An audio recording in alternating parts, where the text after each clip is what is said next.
Hace un par de semanas que me tocó dirigir los cantos, yo comentaba, oigan, están alegres porque como que no los veo. Escucho que cantan de alegría, pero no los veo, ¿no?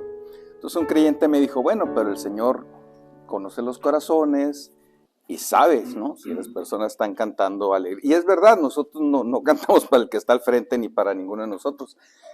Cantamos para el Señor y Él conoce los corazones. Entonces yo le decía, bueno, pero se esperaría de perdida alguna expresión, ¿no? Cuando uno está gozoso hay alguna expresión de gozo. Pero la verdad es que el Señor conoce los corazones y todo lo hacemos para Él. Ninguno de nosotros podemos juzgar a otra persona más que el Señor es el que conoce. Y el pasaje que vamos a ver el día de hoy trata justamente de eso. Fíjense, son 3 versículos muy sencillitos que vemos en el Evangelio de Juan, en el capítulo 2. El capítulo 2 de Juan, 23 al 25, 3 versículos nada más. Dice así la palabra de Dios. Estando en Jerusalén, en la fiesta de la Pascua, muchos creyeron en su nombre, viendo las señales que hacía. Pero Jesús mismo no se fiaba de ellos porque conocía a todos. Y no tenía necesidad de que nadie le diese testimonio del hombre, pues él sabía lo que había en el hombre. Y este versículo pues nos habla de esto, nos habla de que el Señor conoce los corazones de todos, creyentes e incrédulos. El Señor conoce los corazones de todos.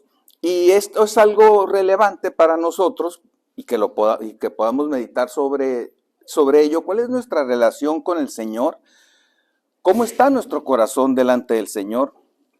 Y sobre todo el saber por qué hacemos las cosas, qué es lo que nos motiva, qué es lo que nos hace seguir adelante. El título del mensaje el día de hoy se llama Jesús conoce la fe verdadera. Jesús conoce la fe verdadera. Y aquí nos podemos preguntar cada uno de nosotros, ¿tengo yo la fe verdadera? ¿Tienes tú la fe verdadera? Bueno, vamos a considerar algunos pasajes de las Escrituras para respondernos a nosotros mismos y responder nuevamente delante del Señor esta pregunta. Y es importante recalcar el hecho de que la relación con el Señor es una relación íntima y personal, no tiene nada que ver con una iglesia, no tiene nada que ver con un amigo, no tiene nada que ver con la familia, es personal. Y el Señor conoce el corazón de cada uno de nosotros. Y el Señor conoce las causas por las cuales estamos el día de hoy aquí. Y está observando nuestros corazones. Entonces, es muy importante que podamos nosotros mismos también meditar en ello y delante del Señor, pues ver qué hay en nuestro corazón. En este pasaje que acabamos de leer, en el que se nos declara que el Señor conoce los corazones, vemos este compromiso que tenemos delante de Dios. Caray, el Señor está viendo mi corazón. Pero así como ve el corazón de nosotros, ve el de otros y ve de algunas personas que se acercan a Él con diferentes propósitos.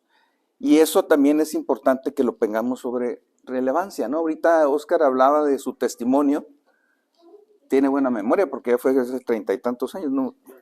33, tiene buena memoria. Y decía, ¿no? Cómo se veía él, el merecedor del perdón, inmerecedor del amor de alguien, ya no digamos siquiera de Dios. Y creo que todos en un momento determinado nos hemos visto así y hemos sido conscientes de que solo el amor misericordioso del Señor es el que puede rescatarnos. Y Él ve nuestros corazones cuando nos acercamos a Él con un corazón contrito, humillado, anhelante de conocerle, anhelante de saber de Él.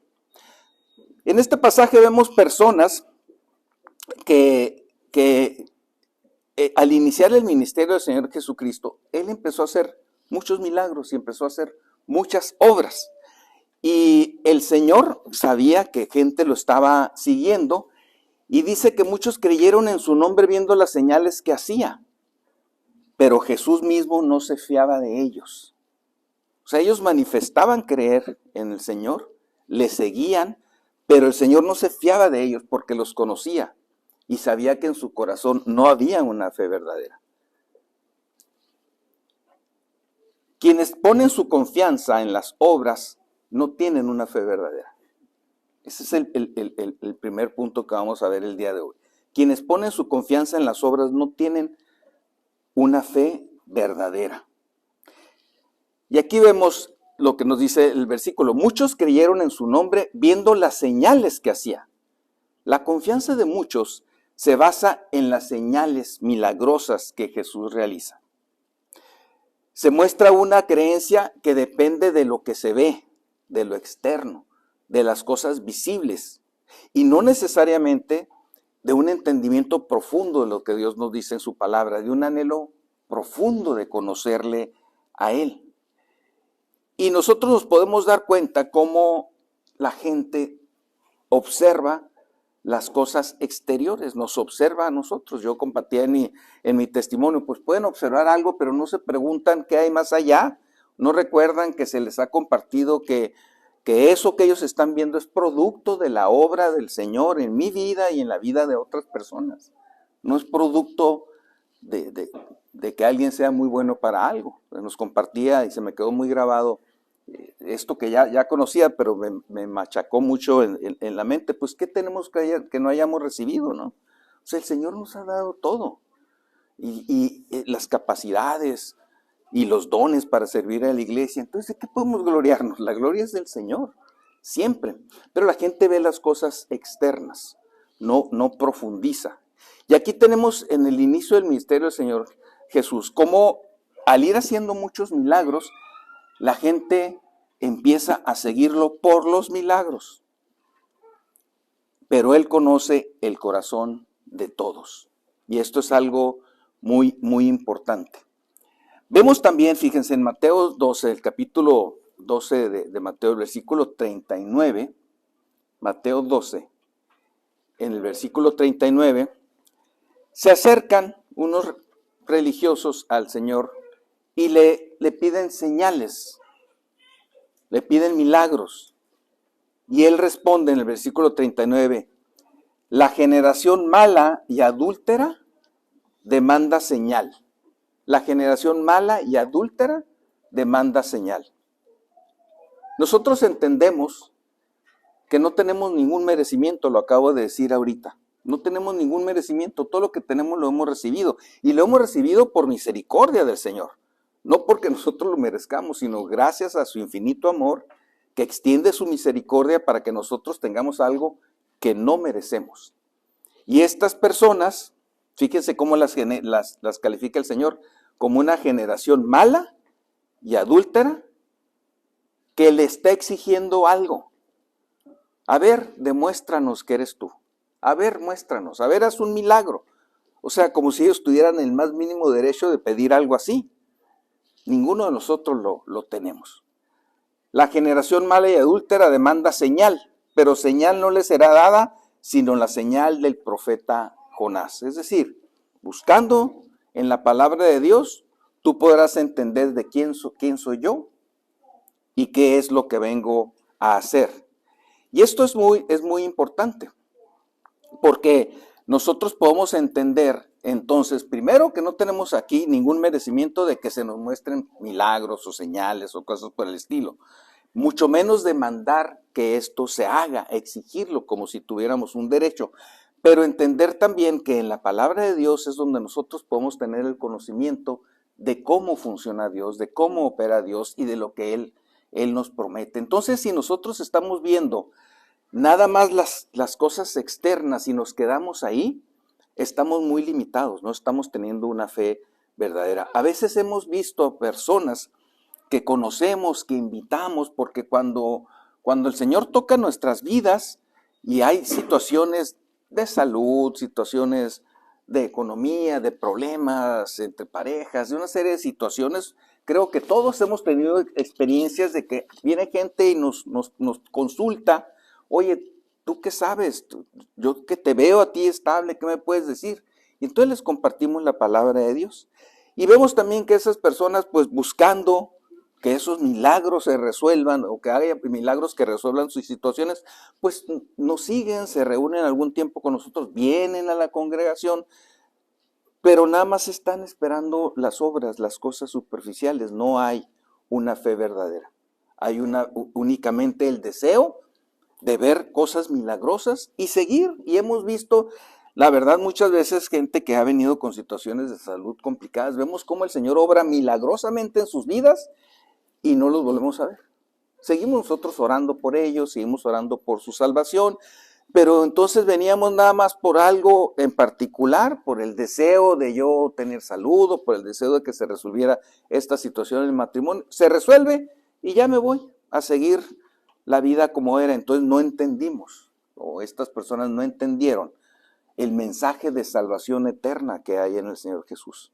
Y que estas cosas son mínimas comparadas con todas las bendiciones que recibimos en nuestra vida diaria, pero además que recibiremos en la eternidad. Entonces, cuando nos quedamos en las cosas superficiales, no estamos mostrando una verdadera fe. Estamos poniendo nuestra confianza en las obras. Estamos poniendo nuestra confianza en lo que necesitamos. Y básicamente estamos poniendo nuestra confianza en nuestra necesidad particular sin interesarnos nada más. Y no es que el Señor no nos ame. El Señor dio su vida por todos y nos ama en cualquiera de nuestras condiciones. Al más pecador lo ama el Señor, dio su vida por él. Pero es importante que esta persona anhele verdaderamente tener un compañerismo íntimo con el Señor y no quedarse en la superficialidad de algo temporal, como puede ser recobrar la salud, recobrar la economía, recobrar y mantener la pareja, etcétera, etcétera. Y no digo que no sea válido. El Señor utiliza estas cosas, pero las utiliza con un propósito, para que en ese momento en que nosotros estamos pasando por una situación difícil, acudamos a Él con un corazón deseoso de conocerle. No nada más que se resuelva esa situación, sino de conocerle verdaderamente a Él. Y muchos hemos tenido esa experiencia también. El Señor tocó nuestras vidas en un momento, en algo que no podíamos nosotros enfrentar, que no podíamos en nuestras propias fuerzas resolver. Y vemos cómo el Señor lo resuelve y entonces nace el deseo de conocer más de Él, de saber más de Él, de conocerle en lo personal. Pero el deseo es conocerle a Él, no quedarnos en que ya se resolvió la situación. Porque hay mucho más, pero muchísimo más que el Señor tiene para nosotros. Entonces vemos cómo califica el Señor de generación mala y adúltera, porque evidentemente el Señor dice que no hay ni uno bueno. Pues la generación que estamos viviendo aquí es una generación mala y adúltera, la que está a nuestro alrededor. Y yo creo que hoy más que nunca, y no voy a entrar en detalles, pero yo creo que más que nunca estamos viendo este tipo de manifestaciones. Y dice, bueno, ellos demandan una señal como si tuvieran algún derecho. Pero es importante también que nosotros reflexionemos que aún personas que han sido grandemente bendecidas por el Señor, le dan la espalda y realmente no buscan tener una relación con Él. Y vemos cómo en este caso los israelitas cayeron en muchas ocasiones en esta situación. Vamos a ver, por ejemplo, en Éxodo 16, y vamos a leer del 1 al 10, Éxodo 16. Es una historia que ya conocemos, pero vamos a recordarla. Éxodo capítulo 16, versículos del 1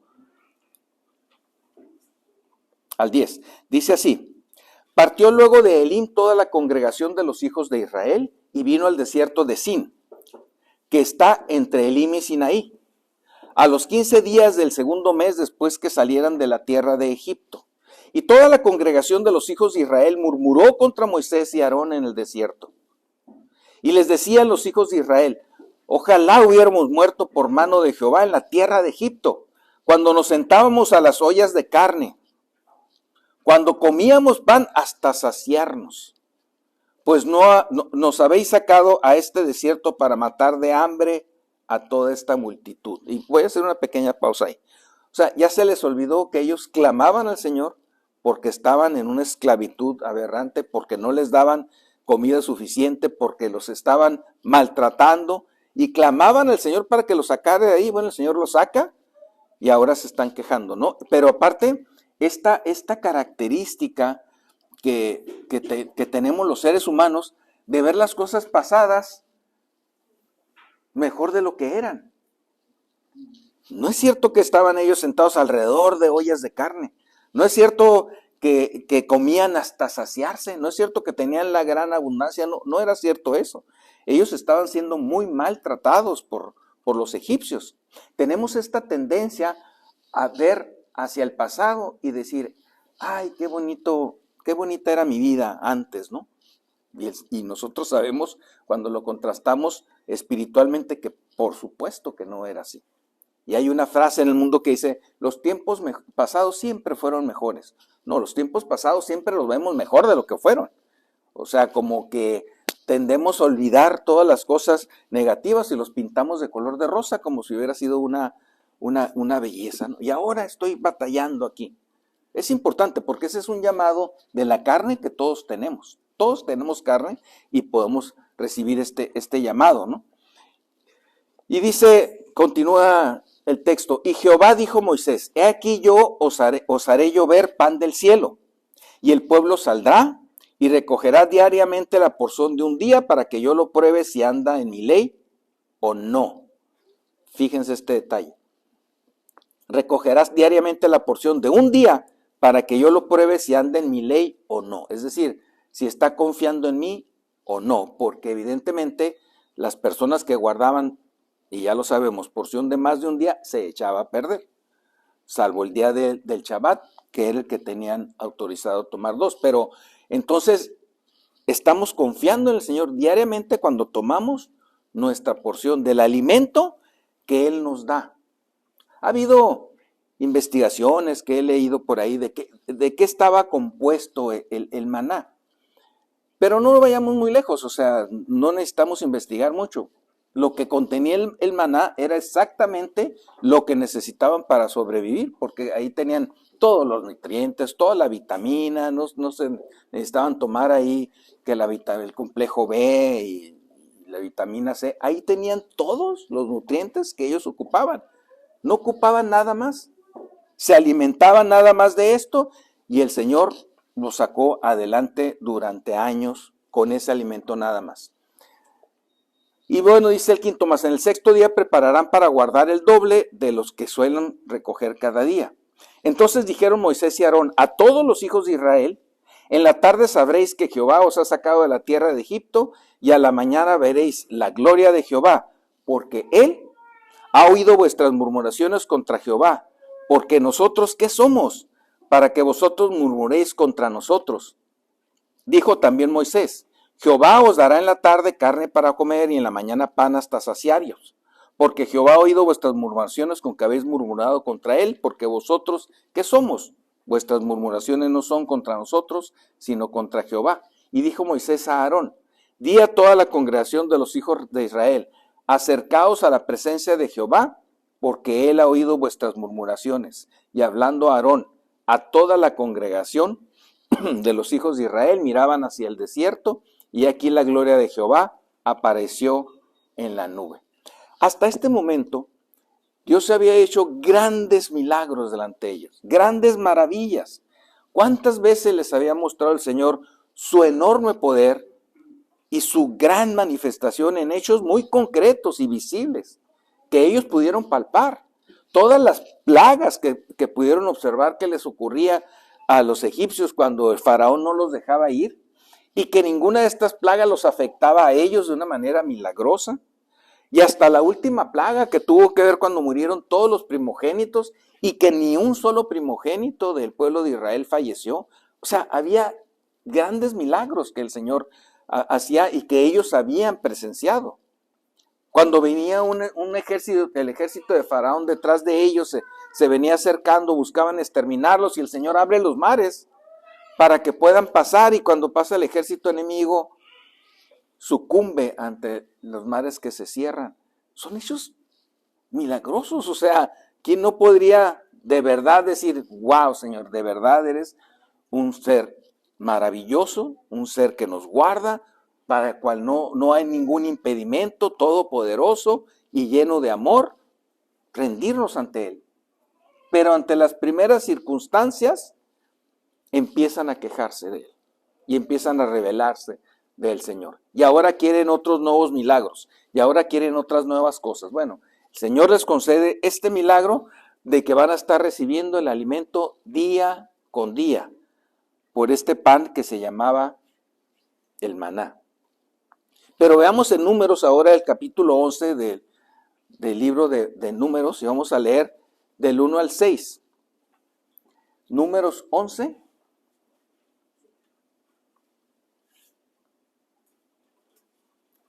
Del versículo 1 al 6.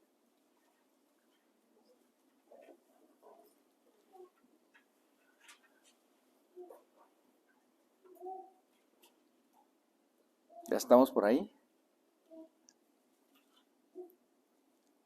Dice así: aconteció que el pueblo se quejó a oídos de Jehová, y lo oyó Jehová, y ardió su ira, y se encendió en ellos fuego de Jehová, y consumió uno de los extremos del campamento. O sea, nuevamente se rebelaban delante del Señor, y el Señor se manifestaba. Entonces el pueblo clamó a Moisés, y Moisés oró a Jehová, y el fuego se extinguió. Y llamó a aquel lugar Tabera, porque el fuego de Jehová se encendió en ellos. Y la gente extranjera que se mezcló con ellos tuvo un vivo deseo. Y los hijos de Israel también volvieron a llorar y dijeron: ¿quién nos diera a comer carne? Nos acordamos del pescado que comíamos en balde en Egipto, de los pepinos, los melones, los puerros, la cebolla, los ajos, la salsita mexicana, la salsa bandera. O sea, ya le estaban poniendo mucho guacamole a sus tacos, ¿no? O sea, realmente no, ellos no tenían estos privilegios. Dice: y ahora nuestra alma se seca, pues nada, sino este maná ve nuestros ojos. O sea, la provisión de Dios que los está sacando adelante, que los está alimentando, el cumplimiento de la promesa de Dios de que diariamente van a tener por las mañanas su alimento, los milagros que está haciendo para sostenerlos, no les es suficiente. Este maná ve nuestros ojos, nuestra alma se seca.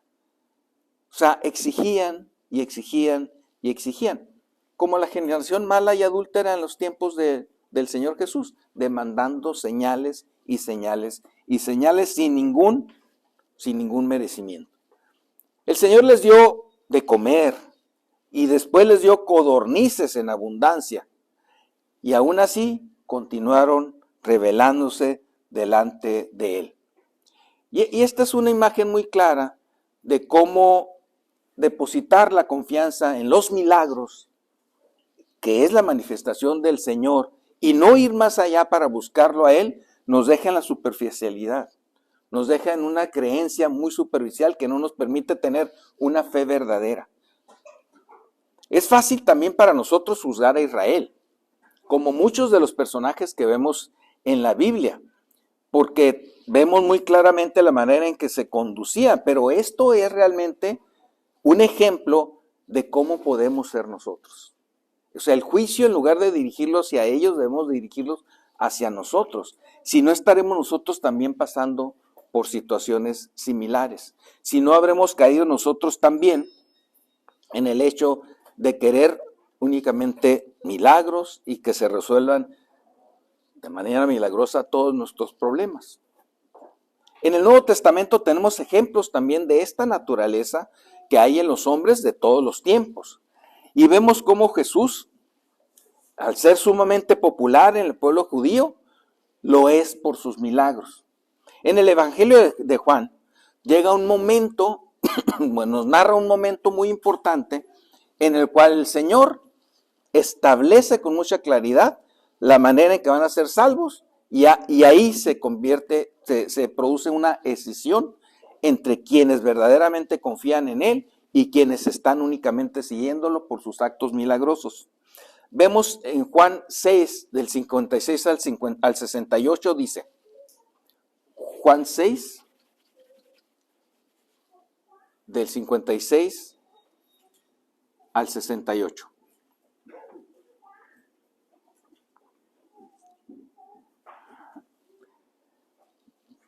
Dice así la palabra de Dios. El que come mi carne y bebe mi sangre, en mí permanece y yo en él. Como me envió el Padre viviente, yo vivo por el Padre, asimismo el que me come, él también vivirá por mí. Este es el pan que descendió del cielo, no como vuestros padres comieron el maná y murieron. El que come de este pan vivirá eternamente. Estas cosas dijo en la sinagoga enseñando en Capernaum. Al oírlas, muchos de sus discípulos dijeron, dura es esta palabra, ¿quién la puede oír? O sea, esto que está diciendo no tiene sentido para mí, es muy duro, es muy difícil. ¿Cómo puedo yo creer en esto que me está diciendo? Es muy duro. Sabiendo Jesús en sí mismo que sus discípulos murmuraban de esto, les dijo, ¿esto os ofende? ¿Se ofenden porque les estoy diciendo que tendrán que comer mi carne y beber mi sangre? Que obviamente lo estaba haciendo en un sentido figurado, no era un sentido literal, que tendrían que practicar el canibalismo. Estaba hablando en un sentido figurado. Y dice, el espíritu es el que da vida, la carne para nada aprovecha. Y las palabras que yo os he hablado son espíritu y son vida. No estoy hablando de cuestiones materiales, no le estoy hablando de una manera simbólica de lo que tendrá que ocurrir. Pero hay algunos de vosotros que no creen, porque Jesús sabía, como siempre ha sabido, desde el principio quiénes eran los que no creían y quién le había de entregar. Y dijo, por eso os he dicho que ninguno puede venir a mí si no le fuera dado del Padre. Desde entonces, muchos de sus discípulos se volvieron atrás y ya no andaban con él. Muchos de sus discípulos se volvieron atrás. Cuando él establece que el mensaje es de carácter espiritual y que tienen que ir más allá en su fe, muchos dejaron de seguirlo. A pesar de los milagros que hacía y los milagros que a ellos les gustaba observar y presenciar y cómo los alimentó y cómo les dio muchas cosas, a pesar de eso, cuando el Señor les dice, lo que les estoy hablando es de orden espiritual y ustedes tienen que ir más allá, tienen que confiar plenamente en lo que les digo, se fueron. Pero si leemos en el versículo 67 y 68 dice, dijo entonces Jesús a los 12 discípulos, ¿queréis acaso iros también vosotros? Y le respondió Simón Pedro, Señor, ¿a quién iremos? Tú tienes palabras de vida eterna. Aquí tenemos a estas personas que tenían claridad del mensaje de salvación que estaba dando el Señor Jesús y que los actos milagrosos que estaba realizando eran únicamente una manifestación para autenticar, para que la gente supiera que verdaderamente era el enviado del Señor. Tú tienes palabras de vida eterna. Los verdaderos discípulos, quienes verdaderamente creían en Él, creían en su palabra y creían en lo que Él había dicho. Tal vez no les quedaba muy claro esta analogía que estaba haciendo Él de su cuerpo y su sangre. Tal vez no les quedaba muy claro, pero confiaban en Él y creían en que en Él había vida espiritual. La fe verdadera la tienen quienes confían en el Señor y en su palabra. Ese es el segundo punto. La fe verdadera la tienen quienes confían en el Señor y en su palabra. Y el Señor nos conoce los corazones de todos. Vemos en el versículo 24 que dice, de nuestro pasaje base, que dice, pero Jesús mismo no se fiaba de ellos porque conocía a todos. O sea, no se fiaba de aquellos que únicamente iban al chisme, que únicamente iban a ver qué milagro va a hacer ahora, cómo le va a hacer. Llama mucho la atención, ¿no? Cuando alguien, imagínense que está haciendo algunos milagros a él, Señor, pues vamos a ver, ¿no? Vamos a ver qué está pasando. Se juntaría una multitud de gente curiosa y luego hay que seguirlo a ver qué va a hacer ahora. Pero cuando el Señor hace un llamado espiritual, entonces las cosas empiezan a cambiar. Jesús tiene el conocimiento perfecto de cada uno de nosotros. No confía en las personas que solo van por las señales, que solo van por los milagros. Y aquí se revela el conocimiento pleno del Señor Jesús, en comparación con la superficialidad humana que nosotros tenemos y que observamos a alguien y que podemos creer, mira, esta persona es así o es asá, esta persona tiene el Señor, esta no la tiene, este viene por tales. Nosotros no somos nadie porque no conocemos el corazón de las personas, no podemos hacer un juicio así. El Señor sí lo hace. Mientras los humanos nos impresionamos por las cosas visibles, Jesús ve el corazón y conoce las verdaderas intenciones que hay en cada uno de nosotros. Vemos también el conocimiento divino que Jesús tiene.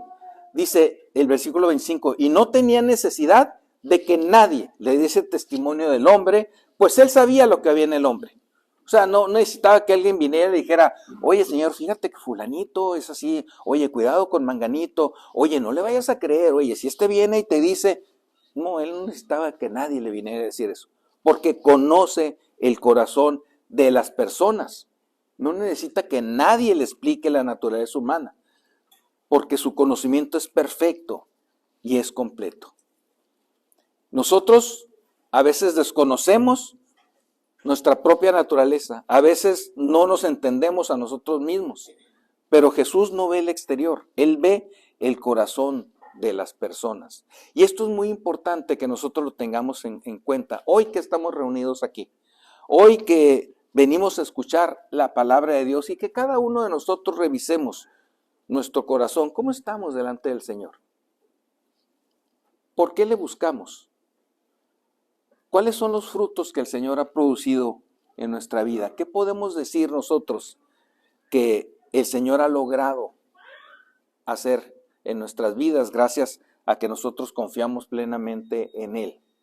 Cada uno de nosotros es importante que nos demos cuenta de que el Señor está viendo nuestro corazón, no nuestro rostro, no nuestras caras, no nuestras manifestaciones. Como me decía este creyente, es que alguien puede estar simulando estar muy alegre y cantando muy alegre y no necesariamente tiene el corazón alegre, está simulando, ¿no? Puede ser, pero el Señor sabe exactamente lo que hay en el corazón de cada uno de los que estamos aquí y de cada uno de los que están afuera. Dice Romanos 10:17 la definición de lo que es la fe. La fe es por el oír y el oír por la palabra de Dios. La fe es por el oír y el oír por la palabra de Dios. La palabra por, que en el griego quiere decir a través de. El oír y el oír a través de la palabra de Dios. Escuchamos la palabra de Dios y entonces todo lo filtramos en base a esa realidad que es para nosotros esta palabra. La fe genuina se construye sobre la palabra de Dios, no sobre experiencias milagrosas, no sobre obras, sino sobre la palabra de Dios. Aunque las señales puedan fortalecer la fe, no son la base de una relación verdadera con Dios.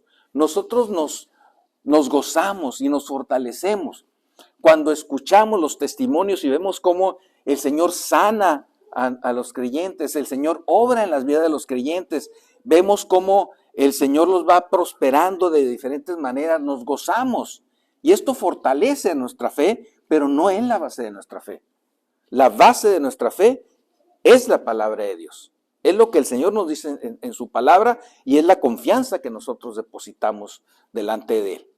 Posteriormente veremos que sí, efectivamente, cuando escuchamos los testimonios, nos fortalece nuestra fe ver cómo el Señor está cumpliendo sus promesas en la vida de cada uno de nosotros. Pero esa no es la base de nuestra fe. La base de nuestra fe es la palabra de Dios y la confianza que depositamos en ella. Segunda de Corintios 5:7 dice, por fe andamos, no por vista. Por fe andamos, no por vista. Y este pasaje refuerza este concepto del que estamos hablando, que la fe no debe depender de lo que vemos, sino de la confianza que tenemos en el Señor. La fe cristiana es una confianza en lo invisible, en las promesas de Dios, aun cuando no entendamos o no veamos el resultado próximo, aún así estamos confiando en el Señor. Y esto es particularmente importante en nuestros tiempos, creer en la palabra de Dios. En los tiempos del Señor Jesús había un remanente del pueblo, es decir, una pequeña porción de personas que tenían fe en Dios, que confiaban en su palabra y que esperaban con diligencia y con paciencia también al Redentor, confiando plenamente en que el Señor cumpliría su palabra. No todo el pueblo era así, pero hubo un número de judíos que se mantuvieron fieles a Dios a través de los siglos. Y Él se mantuvo fiel con ellos, porque esa es una de las características del Señor. Él es fiel y Él siempre cumple lo que promete. De tal manera que cuando aparece el Señor Jesús, muchos empiezan a ver a un hacedor de milagros, otros empiezan a ver a un maestro, otros empiezan a ver a un filósofo, hay quienes empiezan a ver a un revolucionario, pero quienes estaban esperándolo, quienes sabían que venía el Mesías, empiezan a ver al enviado de Dios, al Salvador, y un Salvador espiritual, no un Salvador físico como muchas personas también creían que ocurriría y que esperaban que los librara del yugo romano que en ese tiempo dominaba al pueblo judío. Quienes estaban fieles, esperando en las promesas del Señor, pudieron identificar y estar preparados para cuando Él venía poder recibirle como es debido. Viene a colación porque en nuestros tiempos nosotros estamos esperando al Señor, pero ¿lo estamos haciendo realmente con esa confianza plena? ¿O lo estamos haciendo únicamente esperando que el Señor vaya obrando en nuestras vidas, vaya haciendo milagros, que obre, etcétera, etcétera? ¿O estamos realmente esperando la venida de Él, preparados para recibirle como debemos hacerlo? Porque Él prometió que vendría, dice Juan 14 del 1 al 3, dice: no se turbe vuestro corazón, creéis en Dios, creed también en mí. En la casa de mi Padre muchas moradas hay. Si así no fuera, yo os lo hubiera dicho. Voy pues a preparar lugar para vosotros, y si me fuere y os preparare el lugar, vendré otra vez, y os tomaré a mí mismo, para que donde yo estoy, vosotros también estéis. El Señor ha prometido venir por nosotros, a llevarnos a un lugar junto a Dios, preparado para cada uno de nosotros. ¿Qué mayor promesa que esta podemos tener en el Señor? Y nada más estoy dando algunos ejemplos, porque la palabra de Dios está llena de este tipo de promesas en las cuales nosotros podemos descansar. Como cierra el libro de Apocalipsis, también Juan, inspirado por el Espíritu Santo y ante la visión que le había permitido tener, en el capítulo 22 de Apocalipsis, que es el último libro de la palabra de Dios, que es el último versículo de la Biblia, dice: el que da testimonio de estas cosas dice: ciertamente vengo en breve. O sea, el Señor está diciendo: ciertamente vengo en breve, y declara entonces el apóstol: amén, sí, Señor, sí, ven, Señor Jesús. Y cada uno de nosotros estamos con esa actitud: sí, ven, Señor Jesús. Estoy listo para recibirte. Ven, Señor Jesús, porque todo lo que me has dado lo he puesto en obra para gloria y honra tuya.